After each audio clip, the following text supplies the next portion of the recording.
No se escuchó. Buenas tardes. Muy bien, ahora sí se escuchó.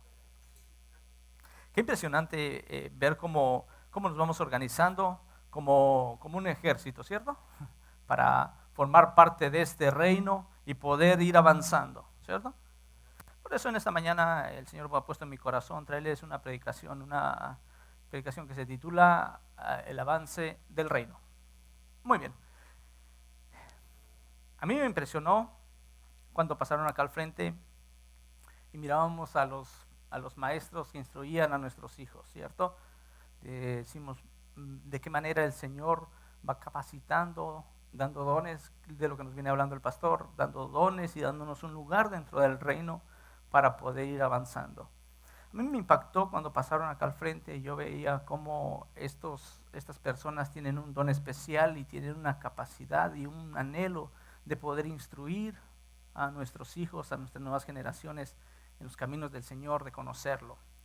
Me impactó por la siguiente razón, porque yo vengo a compartirles en esta mañana una palabra que el Señor me ha estado motivando hace tiempo y era para despertarlos. Y el Señor me llevaba como para compartirles lo que ha pasado en los últimos tiempos. Alrededor de los años 1800, mediados de los 1800, el reino de Dios, la humanidad entera, sufrió uno de los embates más fuertes y catastróficos dentro del conocimiento de Dios y dentro del desarrollo de la humanidad.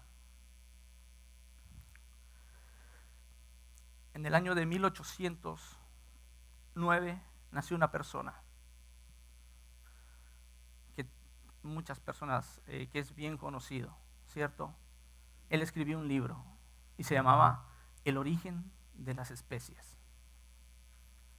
Este pensamiento es relativamente nuevo, 1800, pero llegó y hizo estragos dentro de la humanidad, pero no tan solo dentro de la humanidad, sino que llegó a ámbitos eclesiásticos también y causó daños impresionantes.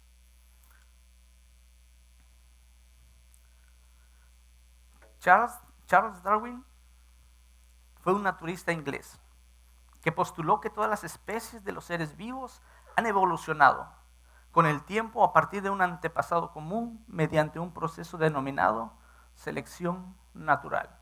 Él planteaba una teoría que decía: todos los seres vivos procedemos de un antecedente común, todos venimos de algo en común y ha sido pasado por un proceso llamado evolución y se ha llegado a lo que estamos viviendo hoy.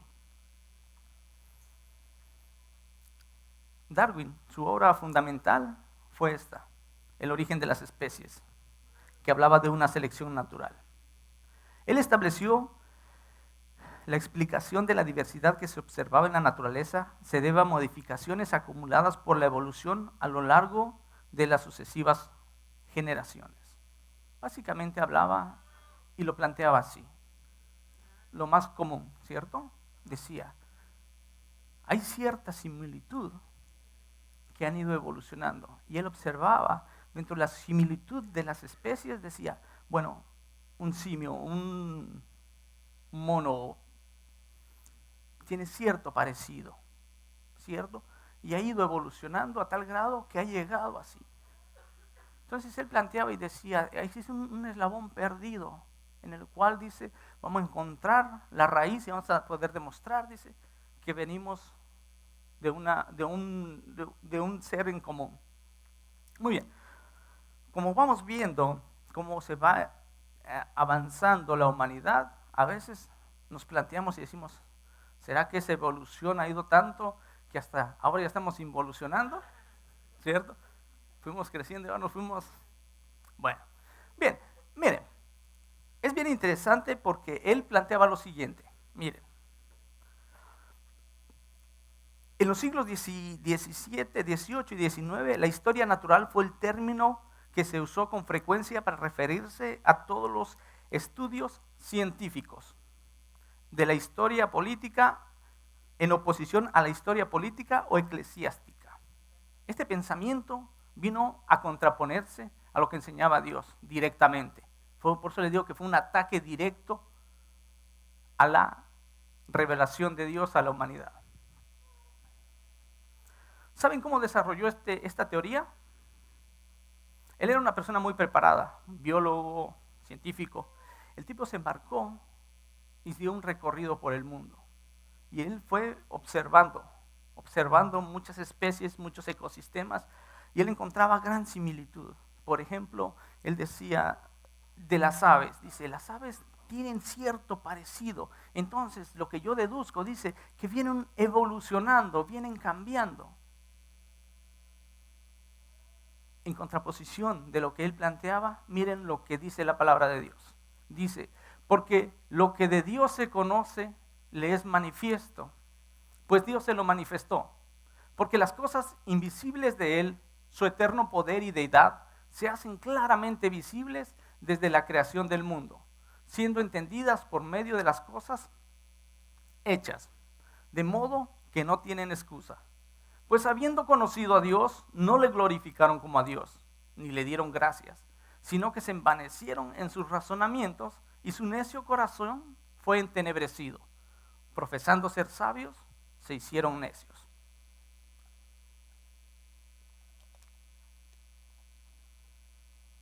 Eso es lo que le pasó a Darwin. Se envaneció en sus necios razonamientos y vino y hizo un planteamiento.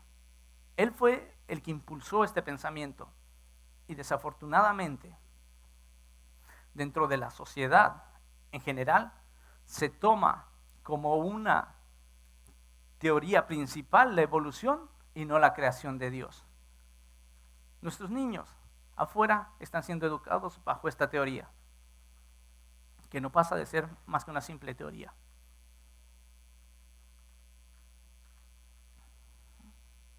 Afortunadamente, Dios dice que no deja, ningún tiempo deja sin testimonio. En esa misma época hubo un personaje llamado Charles Spurgeon. Nació en la misma época, contemporáneos los dos. Pero este embate filosófico no paró en la simple esfera social. Miren cómo estaba empapada en aquella época. Esta teoría evolucionaria comenzó a apoderarse de tal manera de la mente de muchos cristianos que resultó en un enfoque humanístico en cuanto a toda la realidad. Como es generalmente el caso, esta atmósfera humanística pronto se infiltró en los círculos teológicos. Comenzó a manifestarse como un énfasis en el desarrollo humano y le quitó peso al enfoque centrado en Dios en cuanto a las realidades de la vida que habían prevalecido durante siglos. Durante siglos se había creído y se tomaba como una teoría fundamental que Dios había creado el mundo. Y Él llegó, Él fue el impulsor, pero estuvo lleno de mucha gente que se apoderaron de esta teoría y la fueron desarrollando. Esto llevó a la exaltación de la razón y apeló al empirismo filosófico. Pero algunos cuestionamientos racionalísticos se extendieron incluso en áreas vitales como la deidad única de Cristo y los elementos sobrenaturales y milagrosos de las Escrituras. Central a todo este enfoque fue la búsqueda del Jesús histórico. Inglaterra y toda Europa estaban bajo este pensamiento. La búsqueda intentaba descubrir quién era realmente Jesús. Buscaban ponerse detrás de las historias registradas acerca de Jesús en el Nuevo Testamento. Sentían que los relatos del Evangelio no podían ser vistos sino como historias verdaderas, al menos en muchos de sus detalles. Además, creían que los aspectos sobrenaturales no podían ser verdad. Bajo este pensamiento se encontraba toda Inglaterra, principalmente Alemania, pero Inglaterra, y Spurgeon les dijo, Inglaterra y toda Europa está yendo para allá. Nos estamos empapando de este pensamiento que le está robando la divinidad a Jesucristo y a todos sus actos, todo lo que él hacía. la mayor parte de los teólogos empezaban a buscar a un Jesucristo histórico y negaban los milagros. Spurgeon escribió en contraposición a esto y dijo: miren, todos nosotros estamos viviendo algo que se llama la controversia del declive. Nosotros vamos en un declive porque estamos dejando de ver al Dios grande y maravilloso por buscar las cosas históricas. Y estamos apelando a nuestro raciocinio y a querer creer que no existen los milagros de Dios. Trataban de buscarle una razón lógica a todo lo que Dios había hecho.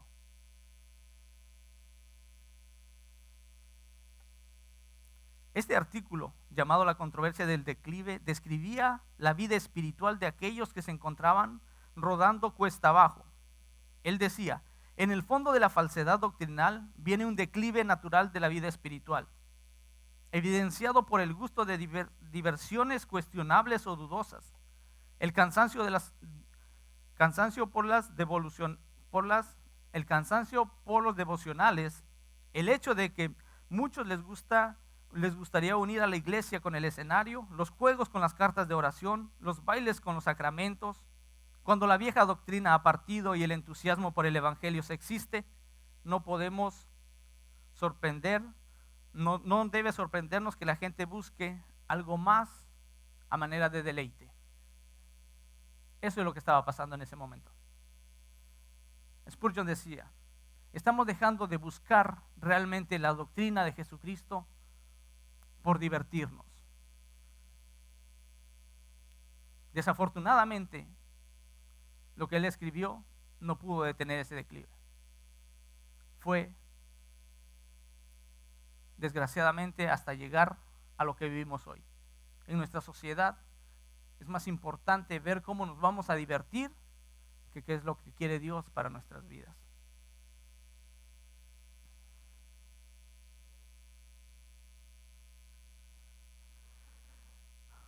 Cuando nosotros nos paramos ante esta posición y le damos más importancia a nuestro bien personal, a nuestra diversión, que a lo que quiere Dios para nosotros,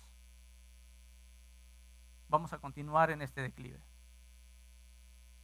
Jesucristo, hablando acerca de la venida, la segunda venida de Él, cuando Él iba a venir, y explicando las condiciones bajo las cuales se va a encontrar la iglesia y el mundo, dijo esto: mas como en los días de Noé, así será la venida del Hijo del Hombre.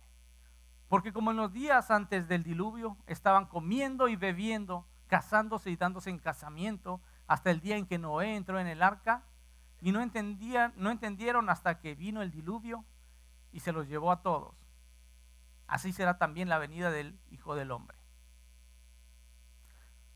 Jesucristo dice: miren, en la época en la cual yo voy a venir, le van a dar más importancia a cosas que no son relativas, que no son importantes para el reino. Van a dedicarse más a sus placeres y a hacer cosas personales que lo que yo quiero que ustedes hagan. Y cuando él habla de que dice que estaban comiendo y bebiendo, se estaba refiriendo a eso. No tan solo al hecho de comer y beber, sino al hecho del deleite personal, de la importancia que le daba para su vida este aspecto, la diversión. Continúa el pasaje diciendo, y dice: bienaventurado aquel siervo al cual, cuando su Señor venga, le halle diciendo así: de cierto os digo, que sobre todos sus bienes le pondrá. Pero aquel siervo malo dijera en su corazón: mi Señor tardará en venir. Y comenzaré a golpear a sus consiervos y aún a comer y a beber con los borrachos. ¿Ven cómo se repite? Vendrá el Señor de aquel siervo en aquel día, que éste no espera y a la hora que no sabe, y lo castigará duramente y pondrá su parte con los hipócritas. Allí será el lloro y el crujir de dientes. Una situación desastrosa. Si bien Dios nos habla acerca de poder, existe el deleite y existe el poder estar regocijándonos en el Señor, ¿cierto? Yo no vengo a enseñarles y a decirles, nos tenemos que alejar y no nos vamos a divertir más. No, yo les estoy diciendo que pongamos en orden las cosas, ¿cierto? El Señor dice, ven y deleítate en mí.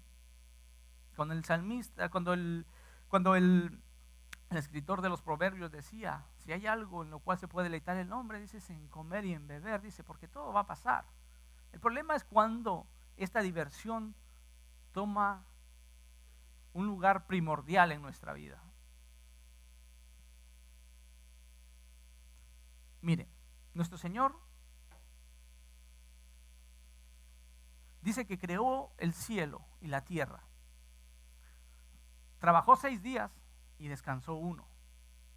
¿Cierto?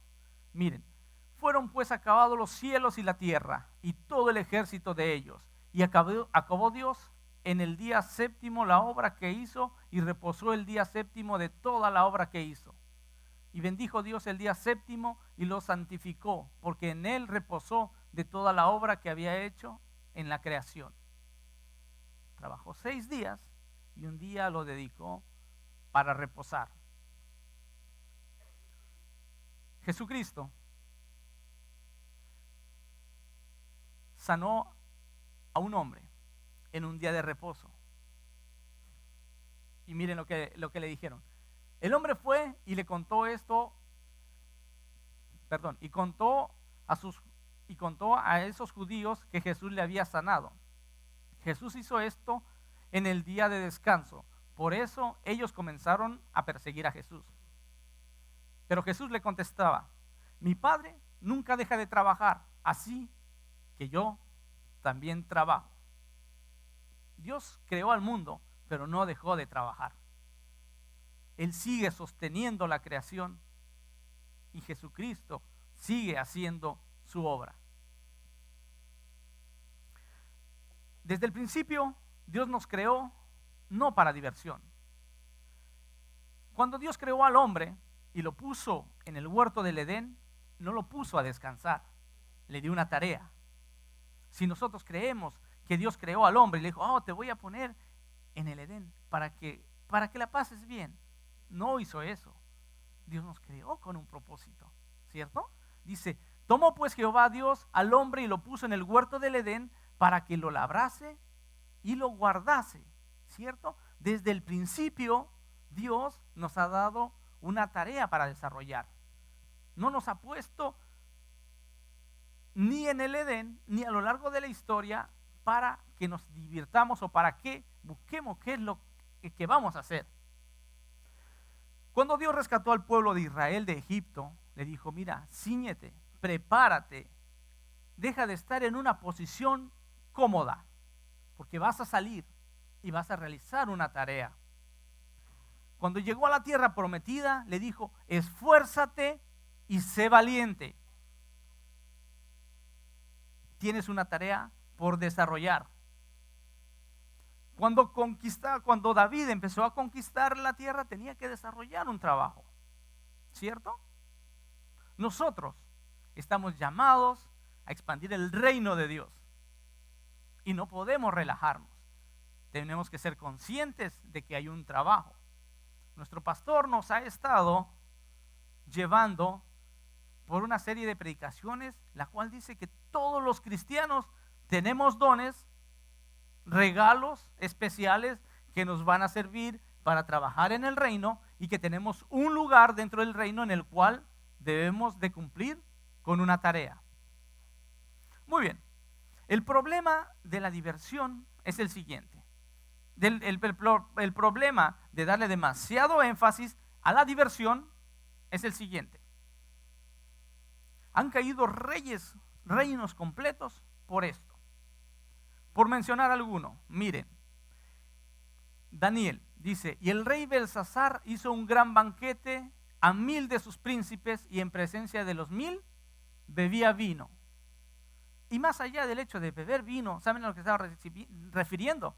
A que le estaban dedicando demasiado tiempo a la diversión. Belsasar, con el gusto del vino, mandó que trajesen los vasos de oro y de plata que Nabucodonosor su padre había traído del templo de Jerusalén, para que bebiesen en ellos. Y el rey y sus grandes, sus mujeres y sus concubinas. Entonces fueron traídos los vasos de oro que habían traído del templo de la casa de Dios, que estaba en Jerusalén. Y bebieron en ellos el rey y sus príncipes, sus mujeres y sus concubinas. Bebieron vino, alabaron a los dioses de oro y de plata, de bronce, de hierro, de madera y de piedra. Y en aquella misma hora aparecieron los dedos de una mano de hombre que escribía delante del candelero sobre lo encalado de la pared del palacio real, y el rey veía una mano que escribía. ¿Y saben qué es lo que le escribía? Tu reino va a terminar. Tu reino va a terminar. No pasó mucho tiempo y el rey fue muerto y se levantó otro imperio. Los romanos, ustedes saben, una de las razones por cual el imperio romano cayó, le dedicaron demasiado tiempo a la diversión. Empezaron a ocuparse más en la diversión, que los llevó a una depravación. Los romanos estaban en tal depravación que ya no les bastaba hacer pelear los hombres con los hombres. Peleaban a los hombres con los animales y empezaron a crear, a maquinar perversidades. Ese es el problema de dedicarle demasiado tiempo y de no estar en las cosas que tienes que estar.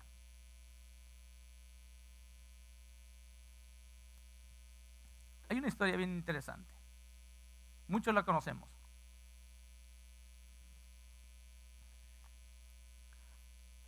Y de esta vamos a aprender bastante. Hay un rey llamado David, el rey más grande de Israel. Se hablan maravillas, porque él fue un real siervo de Dios, que tenía un corazón conforme al corazón de Dios, ¿cierto? Pero Dios jamás le encubrió nada. Y un pequeño tropiezo dentro de su vida lo tuvo con una mujer llamada Betsabé. Y quiero que analicemos un poquito la historia de este rey. ¿Por qué es que le sucedió esto? Quiero que lo revisemos un poquito y que podamos aprender de lo que le sucedió a él para poder aplicarlo a nuestra vida. ¿Qué es lo que le llevó a él a cometer esta situación? Dice así en el segundo libro de Samuel, capítulo 11, versículo 1, dice: aconteció el año siguiente, que en el tiempo que salen los reyes a la guerra, que David envió a Joab y con él a sus siervos y a todo Israel, y destruyeron a los amonitas y sitiaron a Rabá. Pero David se quedó en Jerusalén. Muy bien. ¿Qué es lo que pasa? Dice, era el tiempo en que los reyes salían a la guerra. David era un rey. David tenía que salir a la guerra y David no salió. David no estuvo en el lugar adecuado, en el tiempo adecuado, haciendo lo adecuado. ¿Vieron? Dios lo había llamado a hacer una tarea, a hacer algo en especial. Dios nos está llamando a hacer algo en especial a nosotros como iglesia. ¿Sabes una cosa? Si tú no estás en el lugar adecuado, haciendo lo adecuado, va a comenzar un declive en tu vida, como el que describía Spurgeon. Porque si yo no estoy haciendo lo que Dios me está pidiendo, voy a estar haciendo otra cosa. Y miren lo que le pasó a David. Y sucedió un día, al caer la tarde, que se levantó David de su lecho y se paseaba sobre el terrado de la casa real y vio desde el terrado a una mujer que se estaba bañando, la cual era muy hermosa. Estaba en el lugar equivocado. Así que la exhortación en esta mañana: alejémonos del terrado. No nos acerquemos ahí. Yo no sé cuál será para ti ese terrado. Para David fue ver algo que no debía. Tal vez para ti será hacer algo que no debes hacer o estar en ese lugar que no debes estar. ¿Y sabes por qué? Porque no estás en el lugar adecuado. Si tú estás en el lugar que Dios quiere que tú estés y haciendo lo que Dios quiere que tú hagas, vas a estar en el lugar correcto y no te vas a equivocar. Pero si estás en el terrado sin hacer lo que Dios te está llamando a hacer, estás corriendo el riesgo de ir por el camino que iba David.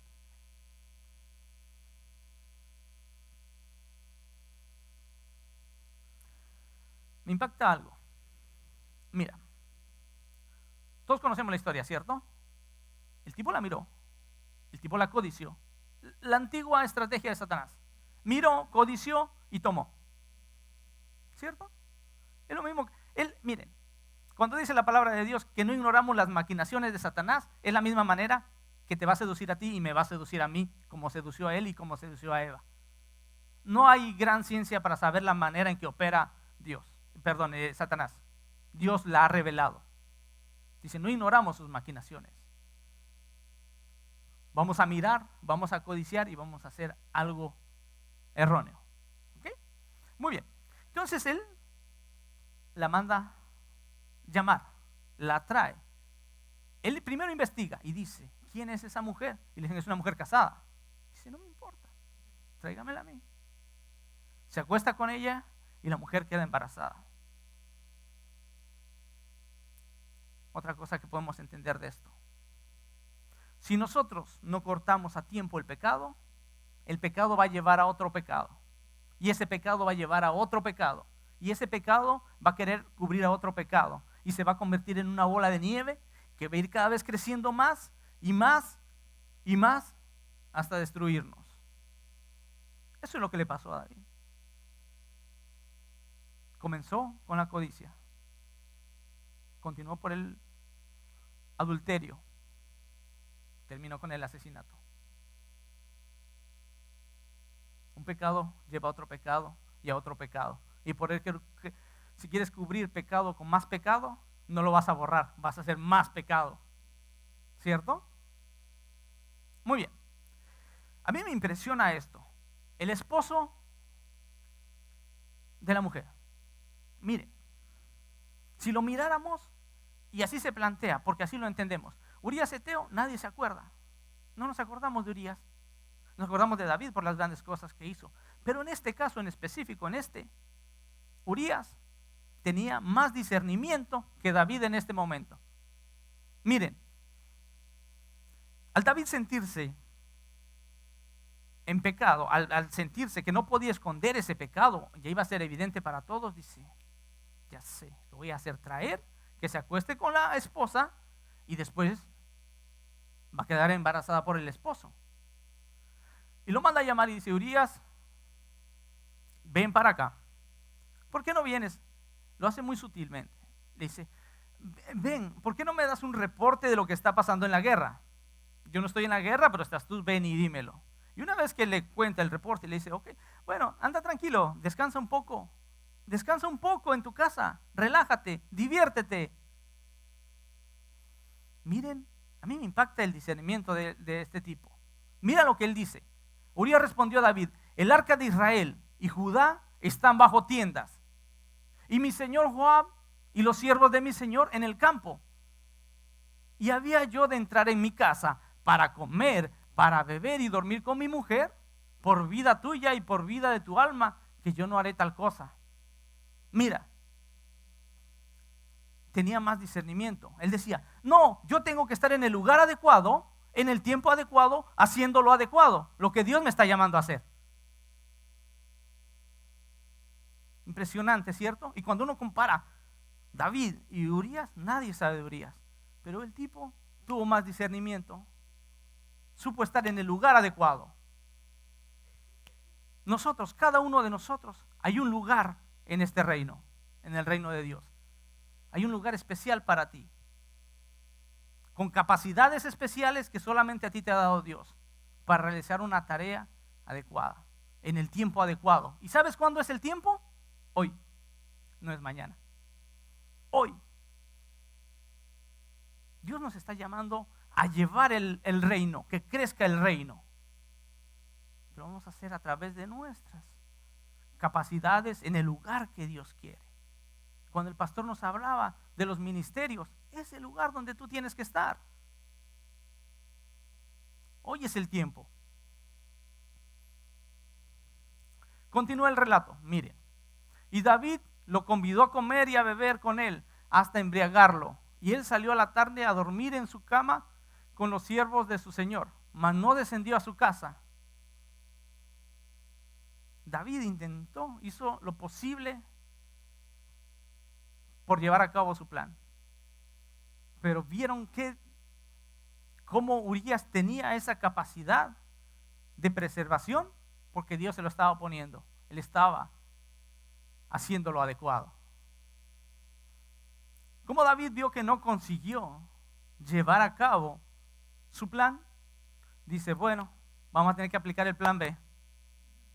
Dice, mira, Urías, me vas a hacer un favor, ven para acá. Le vas a llevar esta carta y vas a hacer esto.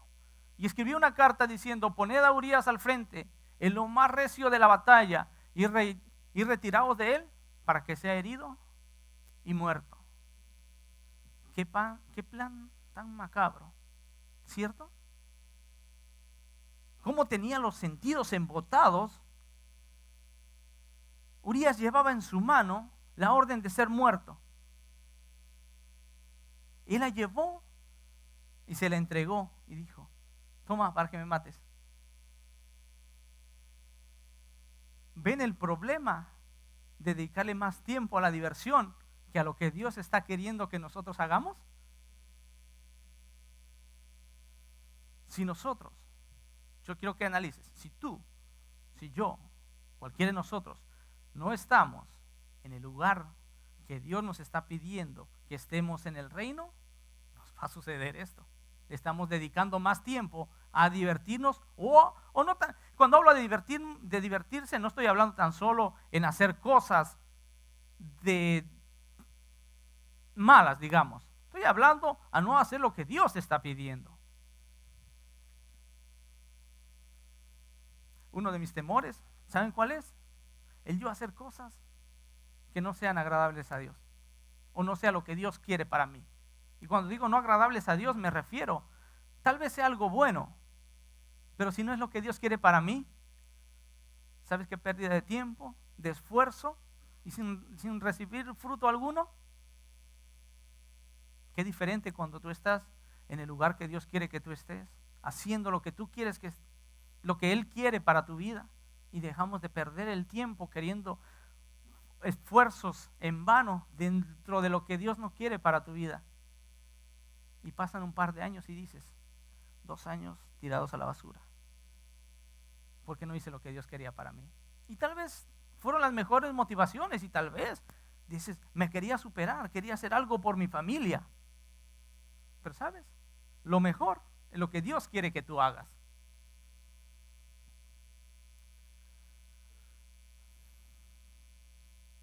Miren cómo continúa el relato. Oyendo la mujer de Urías que su marido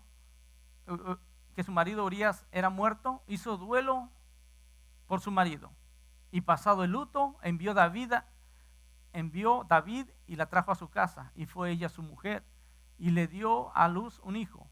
Mas esto que David había hecho fue desagradable ante los ojos de Dios. No le agradó. No le agradó. Tiempo después vino un profeta, Natán, y se le acercó y le dijo, mira, te voy a contar una historia. Y le contó una historia de un hombre, dice, que tenía solamente una oveja y la mató para darle, y vino otro que tenía muchas y le quitó la que él tenía. Y le dijo, la voy a matar para darle de comer a mis invitados. Y el rey se enojó y dice que se encendió en ira y dijo, ¿quién es ese hombre malvado? Dénmelo. Y era él. Mira,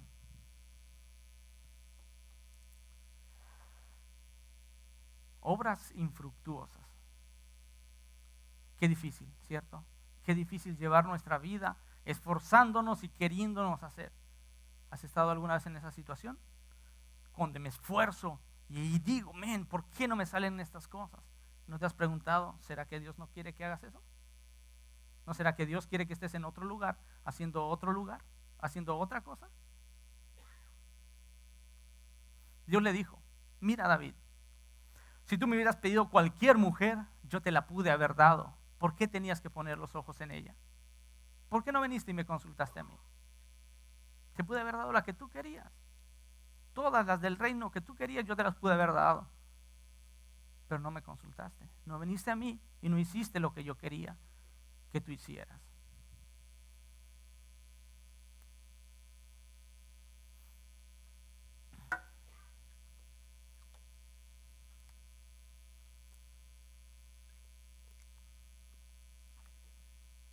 Muy bien. Entonces, la palabra de esta mañana, de esta tarde, la exhortación de esta tarde, está en el lugar adecuado, en el tiempo adecuado, haciendo lo adecuado. Dios nos está llamando a avanzar en el reino, como congregación. Pero ¿sabes una cosa? También como persona. ¿Qué tanto está avanzando el reino en tu vida personal? ¿Te lo has preguntado? Quiero que te lo plantees en esta mañana. ¿Qué tanto ha avanzado el reino de Dios en mi vida personal? Hay un pasaje bien descriptivo. Segunda de Corintios, capítulo 10, versículo 3. Nos habla y nos dice así. Pues aunque andamos en la carne, no militamos según la carne. Aunque estamos vestidos de este cuerpo carnal, nosotros no debemos de guiarnos por esto. Porque las armas de nuestra milicia no son carnales, sino poderosas en Dios para la destrucción de fortalezas, derribando argumentos y toda altivez que se levanta en contra del conocimiento de Dios, llevando todo pensamiento cautivo a la obediencia a Cristo. ¿Sabes de qué estamos hablando? Destrucción de fortalezas, de los pensamientos, de nuestra vida. ¿Qué tanto está avanzando el reino de Dios en tu vida? Hay un autor que se llama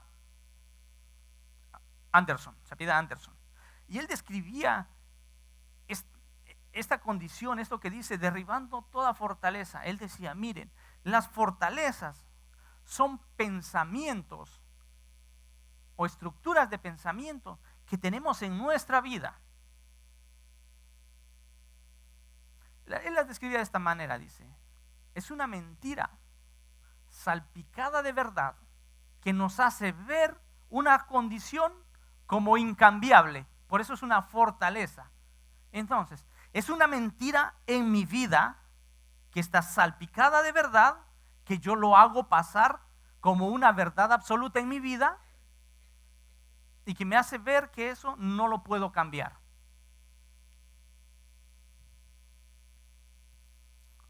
Jesucristo dice, derribando toda fortaleza y todo argumento. ¿Qué tanto ha avanzado el reino de Dios en tu vida?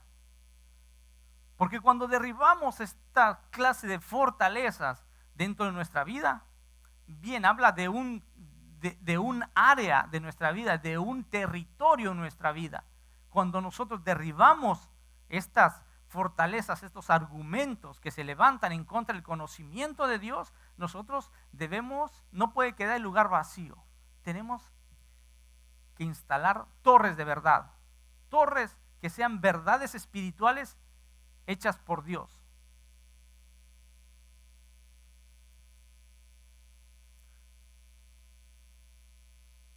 La exhortación en esta mañana es a revisarnos. ¿Qué tanto está avanzando el reino de Dios como congregación por lo que Dios me ha pedido hacer? ¿Y qué tanto está avanzando el reino de Dios en mi vida personal? Yo quiero invitar a los de adoración a que me acompañen, porque yo sé, hasta aquí el panorama no es muy alentador, ¿cierto? ¿cómo es que yo voy a hacer esto?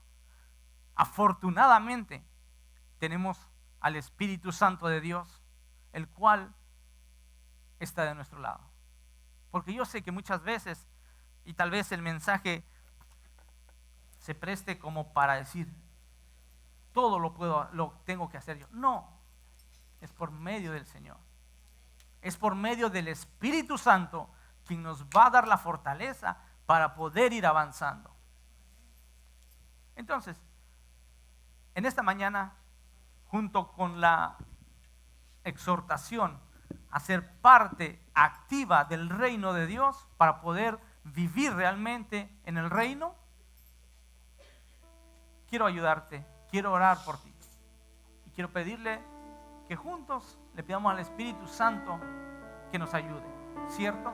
Porque como decía el pasaje, esto no es terrenal, esto es una obra celestial y quien la puede hacer es el Espíritu Santo en nuestras vidas, ¿cierto? Así que yo quiero pedirte que cierres tus ojos. Quiero pedirte que abras tu corazón, que te presentes delante de Dios y que le pidamos, Señor, queremos venir delante de tu presencia, Señor, para reconocer, Señor, que no bastan nuestras capacidades. Señor, que es una tarea difícil.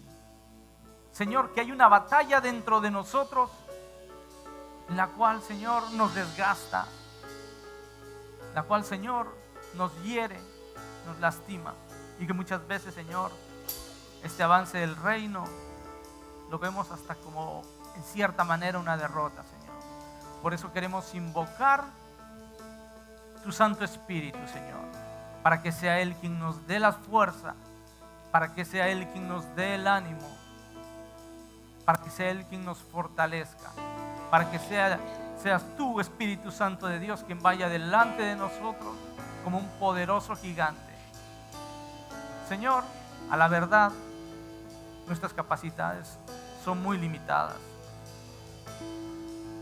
Necesitamos realmente de tu obra en nuestro vivir. Señor, perdónanos por no estar en el lugar adecuado en tu reino, Señor, haciendo lo que tú nos pediste, Señor. Queremos pedirte perdón, Señor, y a la vez comprometernos contigo, Señor, de ser parte activa para vivir en el reino tuyo, Señor, y poder expandir tu reino, Señor, y llevar estas buenas nuevas, Señor, a la gente necesitada de ti, Señor, y también hacer crecer, seguir avanzando en el reino, Señor, en nuestra vida personal. Señor, haz una obra especial, Señor, porque hay cosas que no puedo cambiar, hay cosas que no me da la capacidad, Señor. Esas te las entrego a ti, Señor, porque no puedo. Te hago entrega, Señor, de esas cosas que me dañan, que me hacen ver como que no las puedo cambiar, Señor. Trae tu palabra, Señor, Espíritu Santo, algo especial para cada uno de mis hermanos, Señor, que los fortalezca, que les vivifique, Señor, que avancemos como un ejército unido, Señor, en contra de toda esta altivez, en contra de todos estos argumentos, Señor, que se levantan en contra de tu conocimiento, Señor. Queremos realmente vivir tu reino, creer tus cosas, Señor. Perdónanos, Señor. Perdónanos por nuestra incredulidad, perdónanos por nuestra desidia, perdónanos por no querernos involucrar. Hoy tomamos la decisión de dar un paso al frente y de decir, sí quiero vivir tu reino, Señor. Sí quiero vivir tu reino. Dame la capacidad, dame la fuerza, dame el denuedo, Señor. Porque sin ti esto no es posible, Señor. Te lo pedimos en el santo nombre de nuestro Señor Jesucristo. Amén. Si esta fue tu oración, yo quiero invitarte a que pases al frente. que le cantemos eso que le dijimos en oración, se lo digamos cantando y le pidamos: Espíritu Santo de Dios, necesitamos de ti. Espíritu Santo, poder que trajo al mundo al Salvador, el mismo poder que más tarde de los muertos le resucitó. Te adoramos, te invocamos, somos buscadores de ti. Te adoramos, te invocamos, somos buscadores de ti.